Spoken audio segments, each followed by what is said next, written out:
Assalamualaikum warahmatullahi wabarakatuh.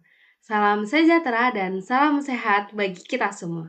Di sini kami dari kelompok 2 kelas IKM 3A akan memaparkan terkait dengan hasil tinjauan literatur tentang pendekatan sitologi dan patologi pada diagnosis tuberkulosis pulmoner dan ekstrapulmoner. Sebelum kami menjelaskan lebih lanjut, izinkan kami kelompok 2 untuk memperkenalkan anggota kami dengan saya Farana Kaltea dengan NIM 191241224 dan rekan-rekan saya. Saya Furasatina Cadikirani dengan NIM 191241183. Saya Kala Putri Satriani dengan NIM 191241067. Saya Siti Zahra Nailatur Rahmah dengan NIM 1912411006. Saya Habibah Safardani dengan NIM 191241185. Saya Himaulia Rahmania dengan NIM 1912141126. Baik, pertama-tama kita akan mulai pada bagian pendahuluan, di mana tuberkulosis ini masih menjadi masalah kesehatan global dengan angka morbiditas dan mortalitas yang sangat tinggi. Selain TB pulmoner yang sering ditemukan, ada TB ekstrapulmoner, juga menyumbang proporsi besar dan sering menimbulkan tantangan diagnostik karena gejalanya tidak spesifik dan pemeriksaan bakteriologisnya sering kurang sensitif. Oleh karena itu, diagnosis yang akurat dan tepat waktu sangat penting untuk keberhasilan terapi dan pengendalian penularan. Pendekatan sitologi dan patologi tetap menjadi metode diagnostik yang penting, terutama di daerah dengan sumber daya terbatas. Pemeriksaan mikroskopis dan histologis berperan besar dalam konfirmasi TB, khususnya pada kasus ekstrapulmoner. Tinjauan literatur ini menjadikan bukti terbaru bahwa akurasi, peran, dan perkembangan teknik sitopatologi mulai dari pewarnaan konvensional hingga analisis sitomorfologi modern dalam pendukung diagnosis TB yang lebih presisi dan peningkatan tata laksana pasien.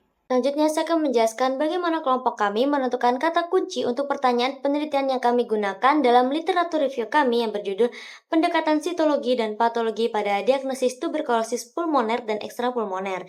Nah, langkah pertama yang kami lakukan adalah memecah pertanyaan menjadi beberapa elemen utama. Nah, pertanyaan penelitian kami adalah sejauh mana akurasi diagnostik berbagai pendekatan sitologi dan patologi seperti sensitivitas, spesifitas, kelebihan dan juga keterbatasannya dalam mendukung diagnosis tuberkulosis pulmoner dan juga ekstrapulmoner. Nah, dari sana kami mengidentifikasi topik besar yang ingin kami telusuri, di mana fokus utamanya adalah tuberkulosis, baik yang terjadi di paru-paru maupun di luar paru-paru. Karena itu, kata kunci seperti tuberkulosis, pulmonary tuberkulosis, dan juga extrapulmonary tuberkulosis ini langsung masuk ke daftar pencarian kami. Yang kemudian langkah berikutnya adalah kita melihat pendekatan diagnostik yang menjadi inti dari penelitian kami, yaitu sitologi dan juga patologi.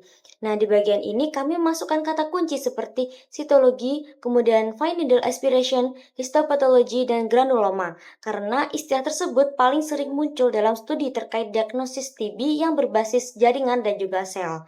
Setelah itu, kami akan menambahkan elemen ketiga, yaitu aspek akurasi diagnostik untuk menggambarkan sensitivitas dan juga spesifitas metode sitologi dan patologi, di mana kami juga memakai kata kunci seperti diagnostik akurasi, sensitivity, specificity, advantage, dan juga limitations. Nah, semua kata kunci ini kami kombinasikan menggunakan operator boolean seperti AND atau OR, yang tujuannya supaya pencarian ini menjadi lebih spesifik dan juga hanya menampilkan artikel yang benar-benar relevan dengan analisis dan juga akurasi metode sitologi dan patologi pada diagnosis tuberkulosis. Nah, dengan proses ini, kelompok kami bisa menentukan jurnal yang sesuai dan juga mendukung penyusunan literatur kami secara lebih sistematis dan juga terarah. Baik, akan saya lanjut mengenai strategi menelusuri dan menemukan literatur. Penelusuran literatur dilakukan secara sistematis melalui beberapa basis data terpercaya, seperti PubMed Central atau PMC, Frontiers in Cellular and Infection Microbiology, BMC Infectious Disease, Journal of Clinical Microbiology, and Journal of Global Infectious Disease. Kata kunci yang digunakan meliputi tuberculosis, diagnostic method, extrapulmonary tuberculosis, FNAC, Ginesberg, dan Trunat, seleksi artikel dilakukan berdasarkan kriteria inklusi dengan publikasi tahun 2020 sampai 2025 berbahasa Inggris serta memiliki akses terbuka penuh. Dari proses ini diperoleh 10 artikel yang memenuhi kriteria termasuk studi oleh Gopalaswamy et al. 2021, Dronadula dan Murari 2020, Liu et al. 2021, hingga Shrivas and Saints 2025.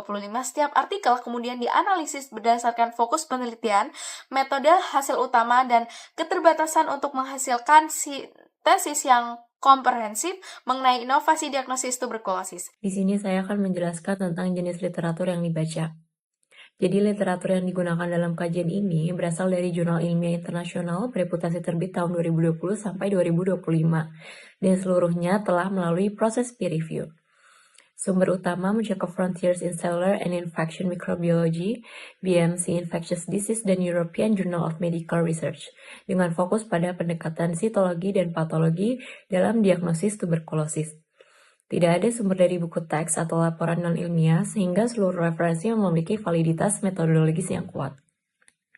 Sebanyak 10 artikel terpilih terdiri dari penelitian primer dan juga review.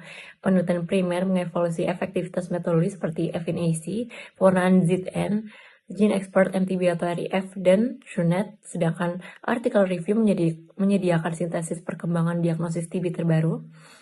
Studi-studi tersebut berasal dari negara dengan beban TB tinggi seperti China, India, dan Ethiopia, namun tetap merujuk pada standar WHO.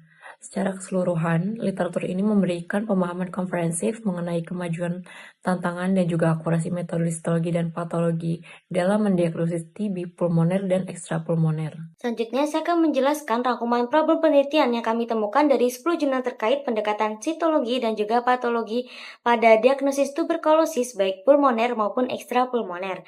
Nah, dari 10 jurnal yang kami pelajari, ada satu pola besar yang terus muncul. Hampir semua penelitian ini menyoroti bahwa diagnosis tuberkulosis khususnya pada TB ekstrapulmoner ini masih sering tidak akurat dan juga terlambat.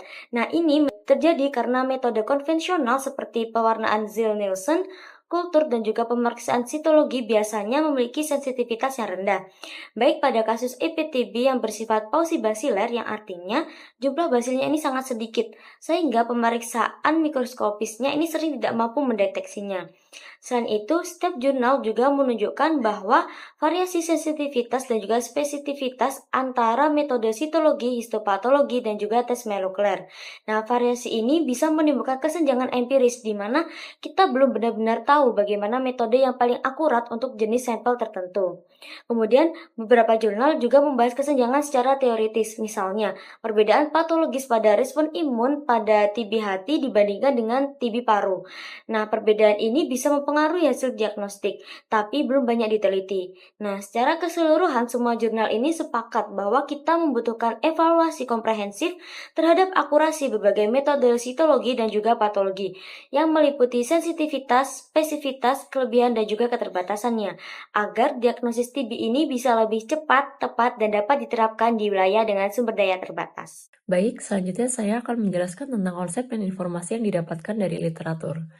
Literatur menegaskan bahwa pemeriksaan sitologi dan patologi memiliki peran yang penting dalam meningkatkan akurasi diagnosis tuberkulosis, terutama pada kasus ekstrapulmoner yang sering sulit dikenali secara klinis. Temuan seperti granuloma, nekrosis caseosa, dan sel epitelial menjadi indikator utama pada gambaran jaringan. FNAC terbukti efektif dalam mendeteksi perubahan morfologis, terlebih bila dikombinasikan dengan pewarnaan Ziehl-Neelsen untuk identifikasi basil tahan asam.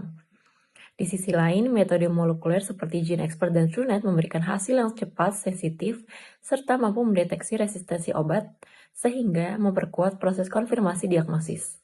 Secara keseluruhan, literatur menunjukkan bahwa integrasi pendekatan sitologis, patologis, dan molekuler memberikan gambaran diagnostik yang lebih komprehensif dan mendukung penegakan diagnosis TB yang lebih tepat. Baik, selanjutnya akan saya lanjutkan terkait dengan latar belakang penelitian dari tinjauan literatur kali ini, di mana tuberkulosis ini masih menjadi masalah kesehatan utama di negara berpenghasilan rendah menengah, dengan tantangan diagnostik yang besar, terutama pada TB paru dahak negatif dan TB ekstrapulmoner yang bersifat pausibasiler serta bergejala tidak spesifik. Metode konvensional seperti mikroskopis dahak memiliki sensitivitas rendah, sedangkan kultur membutuhkan waktu lama sehingga diagnosis sering terlambat.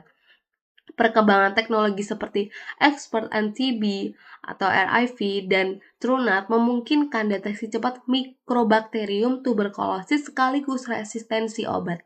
Prosedur pengambilan sampel langsung dari lokasi lesi, termasuk bronkoskopi dan BAL, juga meningkatkan akurasi diagnosis pada kasus sulit. Selain itu, pemahaman karakteristik patologi dan respon imun TB membantu memperkuat interpretasi dari hasil diagnosis secara klinis. Baik, di sini terdapat metode penelitian. Sebagian besar artikel menggunakan metode penelitian kuantitatif observational, seperti studi prospektif, retroprospektif, dan potong lintang. Selain itu juga ada 2 artikel berupa literature review dan meta analisis yang merangkum hasil penelitian sebelumnya. Data dikumpulkan dari berbagai sampel pasien seperti sputum, cairan tubuh, jaringan biopsi, dan kelenjar getah bening. Seperti sampel-sampel tersebut diperiksa dengan banyak teknik diagnostik mulai dari metode konvensional seperti penawaran dari Zell-Nelson, kultur, dan FENAC, hingga teknologi molekuler modern seperti PCR, GenExpert, TrueNAT, dan SBNAAT. Dalam analisis penelitian tersebut banyak menggunakan statistik deskriptif dan inferensial. Uji yang paling sering digunakan yaitu chi-square untuk melihat hubungan antara variabel, dan juga beberapa studi memakai uji lain seperti uji T, Mann-Whitney, and MC-Nimar, serta analisis sensitivitas, spesifisitas, nilai prediktif, dan juga akurasi diagnostik. Secara keseluruhan, penelitian bertujuan untuk membandingkan efektivitas, yang mana berbagai metode ini itu bisa didiagnosis oleh tuberkulosis, baik secara konvensional maupun berbasis teknologi molekuler, sehingga diagnosis tersebut ini dapat dilakukan dengan berbagai cara yang lebih tepat, cepat, dan juga akurat sesuai kondisi yang klinis. Pada artikel ini, saya akan membahas tentang perkembangan terbaru dalam diagnosis dan penanganan tuberkulosis, khususnya extrapulmonary, yaitu tuberkulosis yang menyerang organ di luar paru-paru seperti kelenjar, tulang, atau hati. Mengapa EPTB ini sulit didiagnosis? Karena jumlah bakteri biasa yang sangat sedikit dan juga setiap organ memiliki respon imun yang berbeda, misalnya pada TB hati, struktur jaringan dan reaksi imun, dan juga bakteri lebih sulit terdeteksi. Kemajuan teknologi diagnosis membawa perubahan besar. Alat modern seperti Expert MTB, Expert Ultra, TrueNAT, dan CBNAAT mampu, yang pertama, mendeteksi bakteri TB dalam jumlah yang sangat kecil. Yang kedua, mengidentifikasi apakah bakteri sudah kebal terhadap obat tertentu dan memberikan hasil yang jauh lebih cepat dibanding metode lama. Selain itu, pembacaan foto ronsen berbasis teknologi komputer atau AI kini membantu dokter membaca hasil dan lebih akurat. Bukan ini 100% karena kita menggunakan teknologi AI, dokter tidak bercampur tangan. Dokter tetap mengawasi hasil kerja dari teknologi komputer modern tersebut. Penelitian juga menunjukkan bahwa kombinasi pengetahuan sistem imun plus teknologi modern membantu diagnosis EPTB lebih tepat sasaran. Kemajuan teknologi seperti diagnostik molekul, analisis genetik, dan juga kecerdasan buatan telah membuat proses deteksi dan terapi EPTB menjadi lebih cepat, akurat, dan terarah. Dalam artikel tersebut, data ditampilkan dalam berbagai bentuk seperti tabel, forest plot, dan juga uji statistik seperti chi-square. Dan kemudian dijelaskan secara naratif untuk menunjukkan hubungan antara variabel dan gambaran umum hasil penelitian. Intinya, dalam PPT yang kami jelaskan, yaitu perkembangan teknologi telah menjadi game changer dalam diagnosis EPTB. Jika dulu prosesnya sangat lambat dan rumit, tetapi sekarang semakin cepat, akurat, dan membantu dokter dalam menentukan terapi yang paling tepat pada masalah tuberkulosis ini. Selanjutnya, kita akan membahas inkonsisten atau argumen yang bertentangan. Beberapa literatur menunjukkan adanya inkonsistensi dalam efektivitas metode diagnosis TB. Expert MTB atau REF dilaporkan memiliki sensitivitas tinggi oleh Liu et al. 2021 dan Su et al. 2023.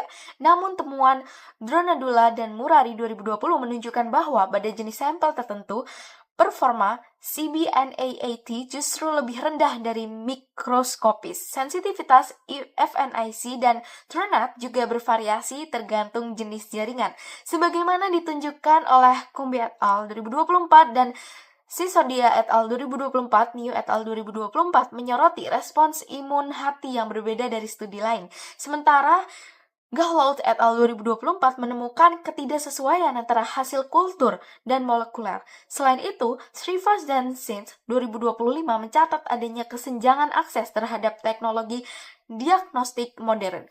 Temuan yang saling bertentangan ini menunjukkan pentingnya standarisasi metode diagnostik berdasarkan jenis sampel dan karakteristik populasi. Selanjutnya, saya akan memaparkan bagian arah penelitian selanjutnya yang disusun berdasarkan keterbatasan studi sebelumnya serta rekomendasi dari berbagai literatur. Arah penelitian selanjutnya perlu difokuskan pada penguatan bukti melalui pendekatan yang lebih luas dan menyeluruh. Penelitian perspektif berskala besar dan multisenter dibutuhkan untuk meningkatkan validitas dan generalisasi hasil, karena sebagian besar studi sebelumnya masih terbatas pada jumlah sampel kecil dan dilakukan di satu institusi. Secara umum, literatur sebelumnya merekomendasikan perlunya uji klinis terkontrol untuk pengobatan dan resistensi obat tuberkulosis ekstrapulmoner. Selain itu, validasi metode diagnosis seperti FNAC atau Fine Needle Aspiration Cytology dan TrueNAT MTB juga diperlukan dengan kultur mikrobakteri sebagai standar pembanding. Beberapa studi juga menyoroti pentingnya memperluas populasi studi, mereplikasi uji molekuler dalam jumlah sampel lebih besar, serta mengevaluasi sensitivitas metode, seperti CBNAAT atau Cartridge-Based Nucleic Acid Amplification Test dan EBUS-GS atau Endobronchial Ultrasound with Guide Sheets dalam jangka panjang. Nah, kajian molekuler dan imunogenetik juga turut disarankan, termasuk evaluasi aspek biaya, teknologi, dan infrastruktur, terutama di negara berpendapatan rendah. Dengan arahan ini, diharapkan penelitian ke depan dapat menghasilkan pendekatan diagnosis dan terapi tuberkulosis yang lebih akurat, terjangkau, dan aplikatif. Baik, sekianlah pemaparan dari kami kelompok 2 terkait dengan hasil tinjauan literatur kami. Semoga apa yang telah kami sampaikan dapat bermanfaat dan menambah wawasan baru bagi kita semua. Akhir kata, wassalamualaikum warahmatullahi wabarakatuh. Salam sehat, salam sejahtera.